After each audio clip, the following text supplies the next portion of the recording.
I lost just short of £20,000. I was contacted by a very well-spoken English gentleman, or I presumed he was, and he was telling me that he was from Action Fraud. He knew my name, my address, my date of birth, telephone number. He had everything, which bank I was banking with. And I was thinking, okay, this must be right because he has everything on me. And he said, I know that recently you have had a transaction at a post office. And he said, and that's in Lincolnshire. And I said, yes. He said, somebody else is trying to do a transaction at a post office in Bradford. And we know it's not you, so we're here to help you. He then went on giving me more and more information, and he said, have you recently done a transaction for just £1? I said, well, actually, yes, I have. I was involved in a car accident, so I was quite vulnerable at this time. Normally I'm not. Normally I'm pretty switched on, and I know when something doesn't feel right, but this just felt absolutely right. So I carried on talking to him, and he said, so you've had a car accident recently? He said, so did they take a penny out for your car hire? I said, yes, they did. He says, oh, was that back in December, Christmas time? I said, yes, it was. So he'd got me starting to say yes a lot, and I didn't realise it. And I felt comfortable with him because he wasn't asking me to do anything, or he wasn't asking me to give him any information other than yeses, which was quite clever. He said, right, what we do need you to do is we need you to move your money from this bank account that you have to this other bank account. And I said, no, why should I do that? And he said, because it will be safer. He said, this is a business account that you're going to move it to. We're not going to touch your money. We're not going to do anything. You are doing it. And he said, they'll have higher insurance on your other account. He said, it'll be safe. So I said, well, can I transfer it to my son instead? Because I know it'll be safe there. He said, no, because it could get intercepted.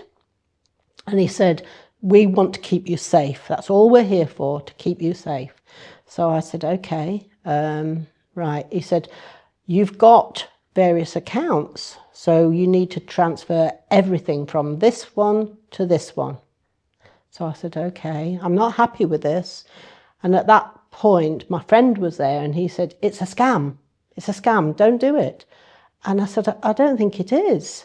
I said, he's from Action Fraud. We went on, and I transferred all my money from one account to another. The guy on the phone said, I can hear somebody's in the room with you. Have you got somebody there with you? I said, yes. He said, you must ask them to leave right away.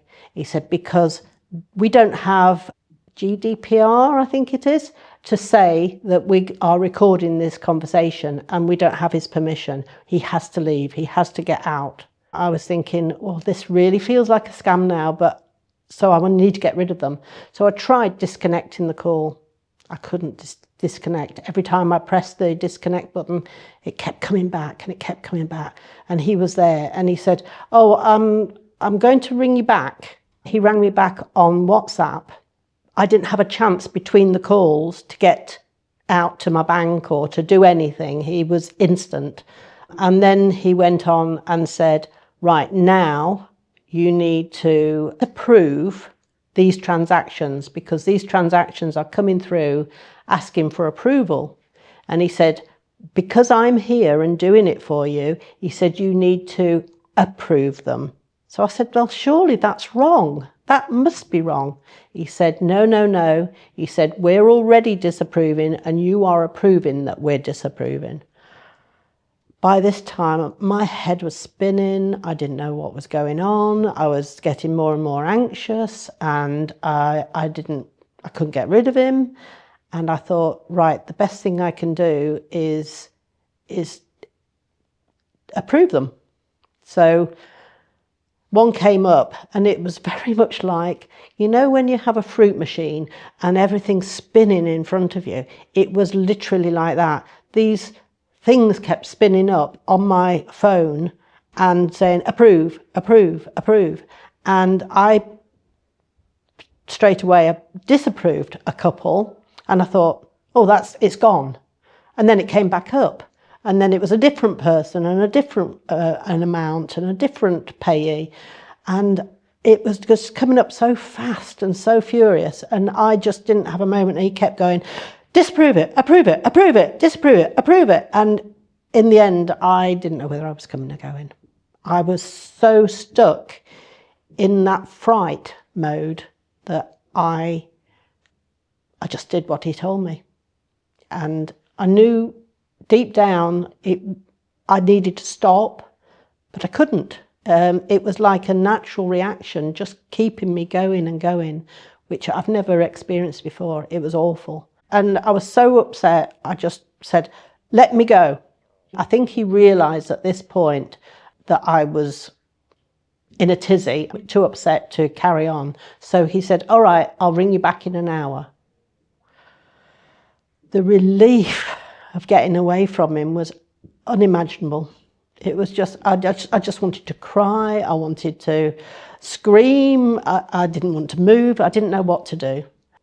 And then he rang me back and he said, right, now you have to speak to your other bank and transfer the money from there so that we can get it all sorted out and get it back to you. So I said, no, I'm not. He said, no, you must. He said, because they're now trying to take out a £30,000 loan in your name. And I said, that's impossible. I know you're lying because I can't take a £30,000 loan out. And he said, oh, you can. They've changed all your details. I said, what do you mean they've changed all my details? He said, oh, they're very clever and they've told Experian and that type of company, credit checks, they've told them that you're earning 90,000 a year. I said, well, now I know you're lying because if I was earning 90,000 a year, I wouldn't need a £30,000 loan. I said, just go away and leave me alone. I want my money back. I'm going to report you. You are a scam. And he put the phone down on me. I lost just short of £20,000. There wasn't even enough money in the bank to pay the electricity bill, which was coming up in about 5 days. I was devastated. I didn't want to speak to anybody. I didn't want to see anybody. I didn't want to get out of bed. I just didn't want to live really anymore. I just felt foolish. I felt it was like my fault. And I just closed down basically. I thought, I can't leave this as it is. I need to report it. I need to report it to Action Fraud, and I need to report it to, the banks. Unfortunately, the banks were not very helpful, mainly because they said I transferred the money from my own account to my own account. So they literally closed the details down straight away, the case. The other bank, where it had all gone from, they said, we'll look into it, but it's going to take at least 8 weeks. So I reported it to them and I left it with them and I gave them the whole report. I rang Action Fraud and they took all the details and they said that they would contact the police and let them know, and did I need help feeling vulnerable? And I said, yes, please, I would like some help. So I then got a police officer come out to me, and she was wonderful. She was really nice. She rang me first to make sure that I knew who she was and what she was about and what would happen. She also said, could I bring another officer with us who is does community care? And I said, yes, that would be fine. So the two of them came out and we had a really good discussion. And then the other officer said, would it be all right if I came back a couple of times to talk to you about it and give you some information and some leaflets? I said, yes, that would be fine. She was very gentle, lovely lady. And she came back 3 times.